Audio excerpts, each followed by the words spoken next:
Poland's eastern central region, Warsaw, the country's capital, is located. On the site of a fortress and commercial hub from the 14th century, it is located on the Vistula River.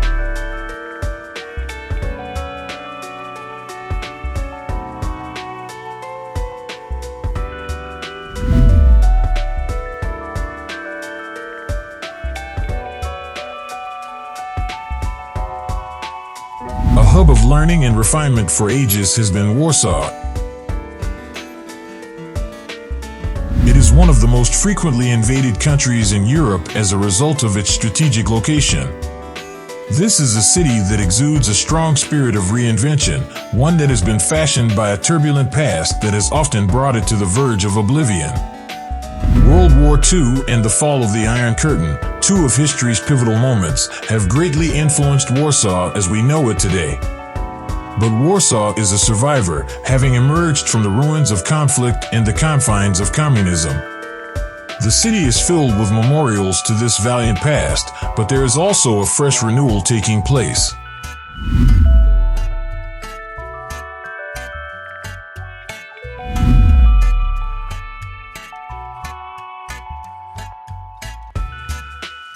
Warsaw has welcomed the globe with open arms thanks to its flourishing fashion industry, chic shopping centers, and cutting-edge art installations.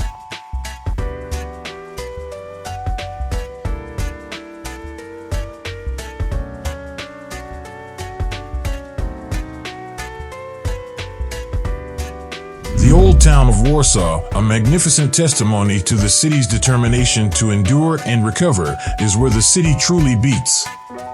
The Warsaw Uprising, one of the most valiant acts of resistance against the Nazis ever, was started here in the closing days of World War II by courageous citizens. The Nazis nearly entirely destroyed the city in reprisal.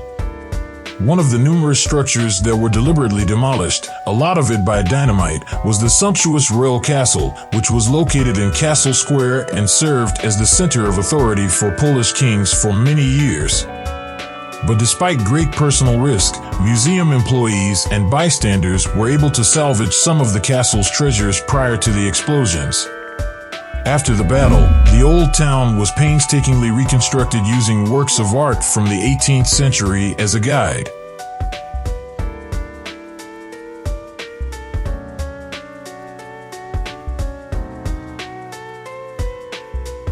King Sigismund's column may be seen in front of the castle. This is another representation of the city's rebirth. It was severely destroyed during the war, but was later restored.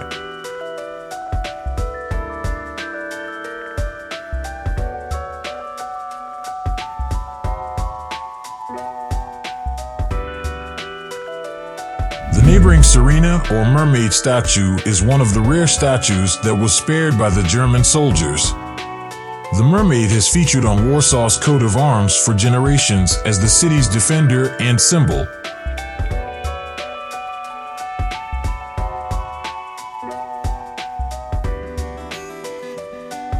A number of the stunning cathedrals in Warsaw can be found in the old town.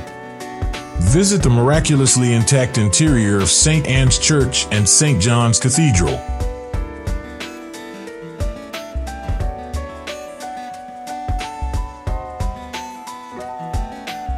The Warsaw skyline is visible from the tower at the top of the stone stairs.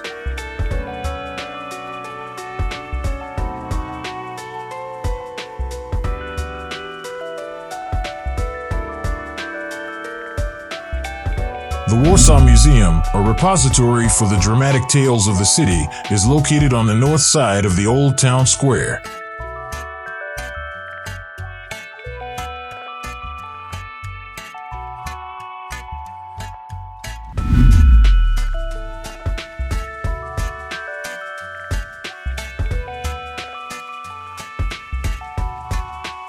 Visit the lovely Warsaw University, which the German troops used as a barracks. Education was largely forbidden during the occupation, but a hidden university was established underground. Throughout the occupation, more than 3,000 students continued their studies in homes all around the city, but many of them paid the ultimate price. Millions of Poles experienced a similar fate during the Second World War, and Warsaw is home to a number of imposing memorials honoring the nation's tragedy. On the location of the infamous Warsaw Ghetto is now the Polin Museum of the History of Polish Jews. In just about 1.5 square miles, more over 400,000 men, women, and children were detained here. One of the bravest periods in the lengthy history of the city is commemorated nearby by the Warsaw Uprising Monument and the Warsaw Rising Museum.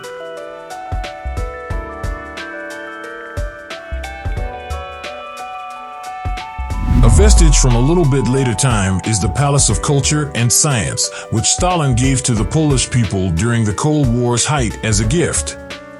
A journey down the royal route will take you a little further back in time. Polish kings once traveled from the Old Town to the Wilano Palace along this route. It is now a well-liked tourist route with many historical attractions.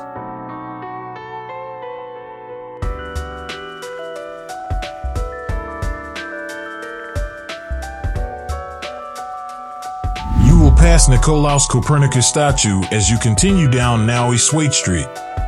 Copernicus was a Polish astronomer who, on his deathbed in 1543, revolutionized science by proposing that the Earth circled the Sun. The Copernicus Science Center, whose goal is to encourage people to observe, experiment, and challenge traditional thought, is located a little closer to the river.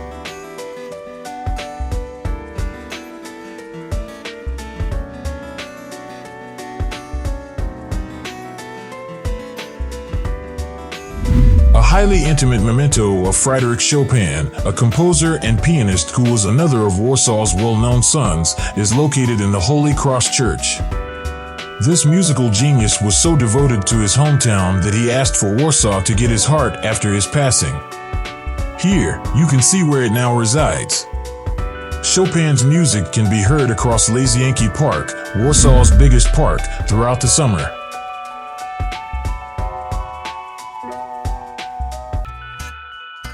The last Polish king transformed Lazienki Palace into his summer home in the 18th century from its original use as a bathhouse. Wilano Palace is the last station on the royal route. It is a magnificent example of early riches and opulence in Poland with its priceless artworks and formal garden. But even as it pays tribute to its past, Warsaw is also inventing new tales.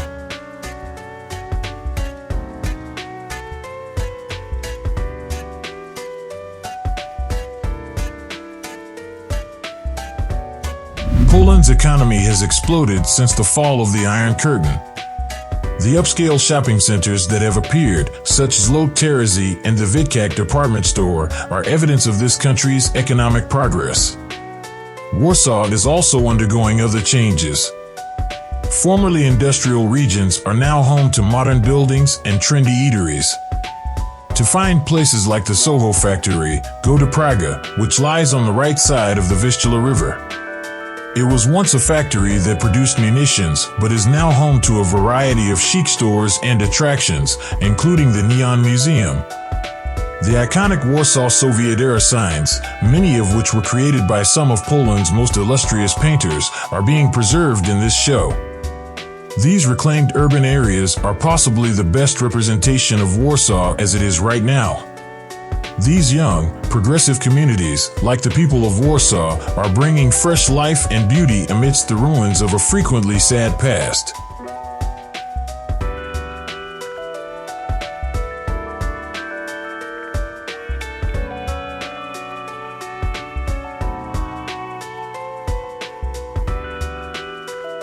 Today, Warsaw is a shining beacon for the entire world. It serves as a reminder that, despite a city's troubled past, hope will always prevail in the end.